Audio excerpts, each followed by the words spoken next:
The 500X is the SUV version of Fiat's iconic city car. The Fiat 500 remains a hugely popular car, but can the 500X have a similar impact on the SUV market? We've invited What Car readers along to give us their opinions. Here's what they think. Gianni Lecca currently owns 2 Fiats and wants to see if the 500X could cope with everyday family use. Tony Cowell is buying a new car but is struggling to decide what to get, but he's prepared to put his name down for the 500X if it meets his needs. With a young family and 3 dogs, Tracy Krell and husband Matt need a new car. Tracy loved the Fiat 500 she used to own and is hoping the 500X can match her expectations. Jo Hutton drives a Fiat Panda but thinks it's a bit too small. She's thinking of upgrading to a bigger car. Kasper Gorniok is looking to buy his first ever SUV. He wants to see if the 500X can strike the right balance between style and substance.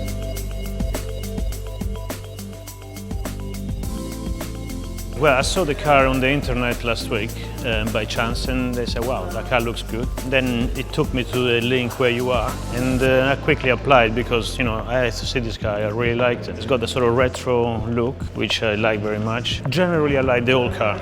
I think it sort of blends the old thing, the old design. It does it for me anyway. I think the style of the car is much better than what I had envisaged it to look like. I thought it was really cute looking. Especially the front.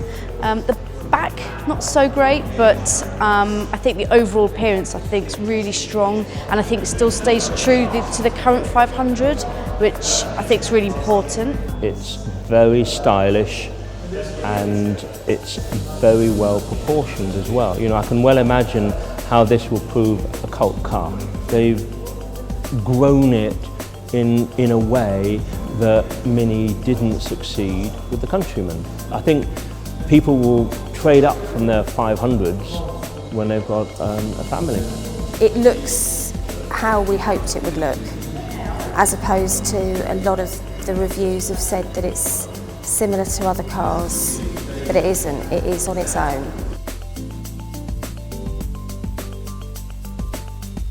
I think the quality of the interior is far better, so it doesn't feel so plasticky. And actually some of the screen and some of the bits that you wouldn't expect in a Fiat, they've now got, so you would probably expect it with a BMW. I think the driving position's good, because obviously being only 5'2", it's quite hard in some of those cars to actually get really good driving position. But equally, there was a guy who's over 6 foot, and he could fit in it. So I think it gives that flexibility, which some cars don't. I do like the interior. It's got plenty of things there to play around, whatever. This size inside is a little bit narrow, but for my needs, I think would do it. On the whole, I like the dashboard. I like the way all the controls fall to hand. The only thing I was a little bit surprised at was I thought the speedo and the rev counter were a little on the small side.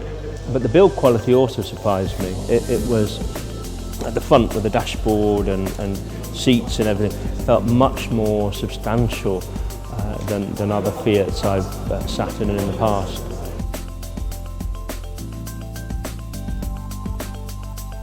The one I'm interested in is the 4x4, especially because if I'm going to go on holidays, I'm going to take the car with me back home to Sardinia, whatever. It's a lot of rough terrain as well, where I go, to the beach or whatever. That would be the perfect car for me. I was impressed when I read about the 4-wheel drive as well. It's got basically the option of going into automatic 4-wheel drive or not, if you don't need to. That is quite handy. Performance-wise, I think it's quite nice. I like diesels because they're good on performance and all that. I've been to drive back-to-back, a 1.4 4-wheel drive and a 2-litre diesel 4-wheel drive. For me, what matters most is how well does it grip the road, how comfortable is it, how refined is it. That's what I'm looking for. It's nice to have 4-wheel drive maybe 2 or 3 times a year, but generally it's probably not necessary most of the time. And obviously economy, and partly because of the cost difference.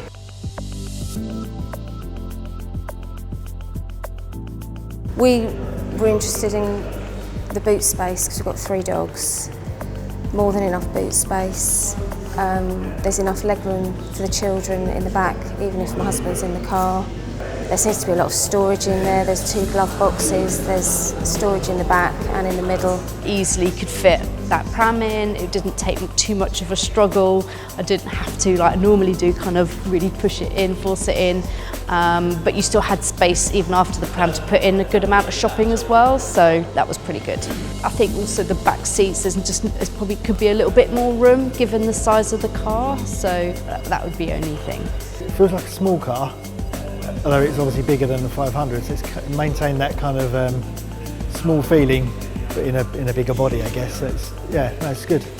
So that was the main concern, was would it be big enough? And I think it probably just about makes it. The only thing I found was the camera at the top coming down from the mirror seems to intrude into the windscreen a fair bit. You can see it in your line of sight. The boot does taper in at the top just because of the angles, but then that's the look of the car, so it's a trade-off between function and form, I guess.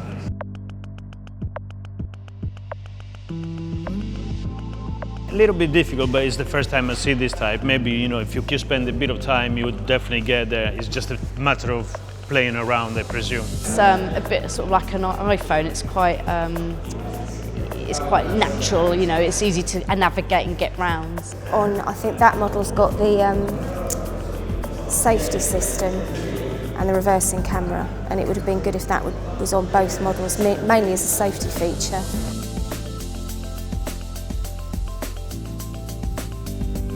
The Fiat thing is it seems to have a character, whereas other cars don't. The Fiat has a personality, and that I think is what will sell it. Because we love the Fiat 500, it just wasn't big enough. And then obviously we heard that this one was being launched, so we contacted the dealer. And on the basis that it's a limited edition or a limited amount that are going to be released, we put the deposit down and just hope for the best. So this is the first time we've had a chance to actually see what we're getting. It's actually on a short list of cars I'd like to replace my Mark 6 Golf with. What I'm looking for with the next car I get is something that's a little bit more of an individual sort of car. So the proof will be in the driving. I'm currently looking for my next cars to probably be a Golf or maybe even a Countryman. So it's kind of in that price bracket. I think until I saw a 4x4 I wouldn't be able to make that decision because I think the styles are quite different and there's lots of optional extras, and obviously those extras really build up. So yeah, I'm not sure. I've been looking at other four-wheel drives, not too big, same sort of size as this, but I think this one is the one probably I'll go for. Yeah, we are quite tempted to go for the City. With the opening editions, the four-wheel drive one is quite expensive. I think the City one is quite reasonable, so it depends on what specs you go for, and they seem quite configurable and there's a lot of options to be had. And if you get carried away, it can get very expensive.